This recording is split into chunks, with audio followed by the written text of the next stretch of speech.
Hello, fellow movie and TV lovers, and welcome back to another episode of ClapperCorns.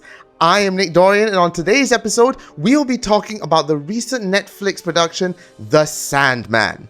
Now, for those of you who don't know what The Sandman is, it's based upon the beloved graphic novel series by award-winning writer and a person that we all love, Neil Gaiman. And to also give a little bit of a backstory, Sandman is basically about the Lord of Dreams who gets kidnapped by a rich old man who wants to save his son, and they were planning to capture Death, but instead they got Dream, and they've been captured there for I think 1,000 years, one or the other. And then when he gets released, he has to start building back up the Dreamland again while also trying to capture his nightmares that he's created, who are trying to terrorize the world, especially the Corinthian. So in a nutshell, that's what The Sandman's about. And after many unsuccessful attempts at getting this story onto the big screen, Netflix has finally gotten it right, thanks to Neil Gaiman's input of course, but Netflix has finally got what I can possibly say is a near perfect adaptation of this comic book series. Now, me personally, I have been a huge fan of the Sandman storyline, so to see it finally come to life in this way is something that I never thought I'll be able to see in my lifetime. It's almost as if Neil Gaiman has somehow managed to take his characters from the books and transform them onto a screen in a way that I don't think has been done before. It's literally from page to screen. I don't know how else to explain this, but it's literally whatever I've imagined in my mind would be somehow got translated onto the screen.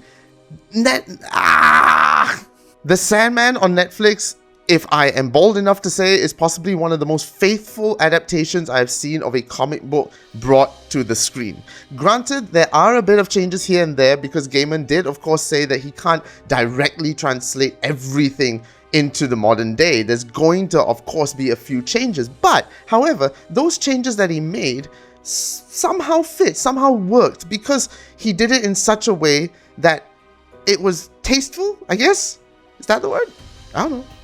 But I cannot talk about The Sandman without, of course, the lead character himself, Morpheus, the Lord of Dreams. And I don't know how they did it, but Tom Sturridge has done an amazing job with Dream. I mean, just look at him.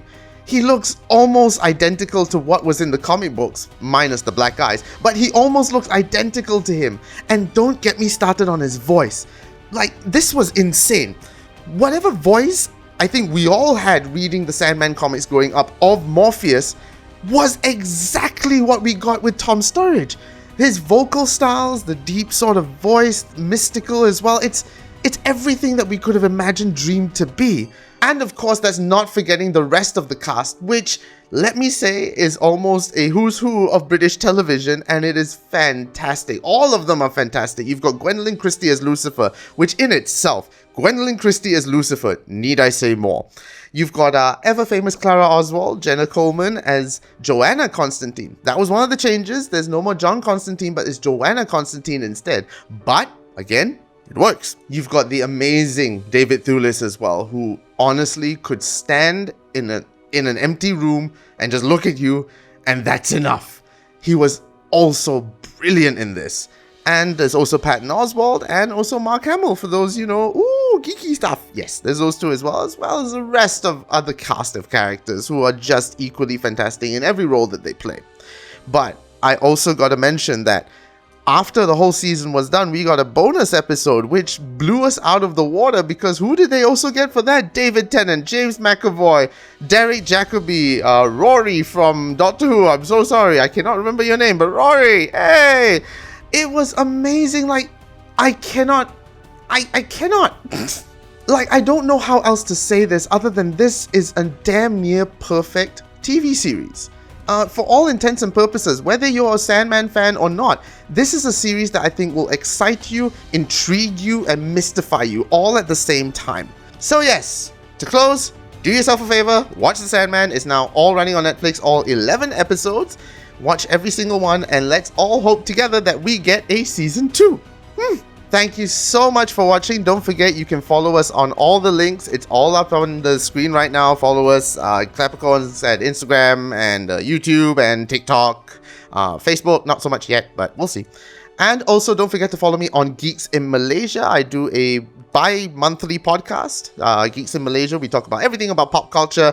We do videos, we do video games, we do movies, TV, everything you can think of. Geeks in Malaysia. And also, I currently write for the media outlet Gogglers, so you can follow my thoughts there. I write every now and then for an article there. My most recent one is I'm Groot, so go and check that one out. And with that, I am Nick Dorian. Thank you so much for watching, and I will see you all next time.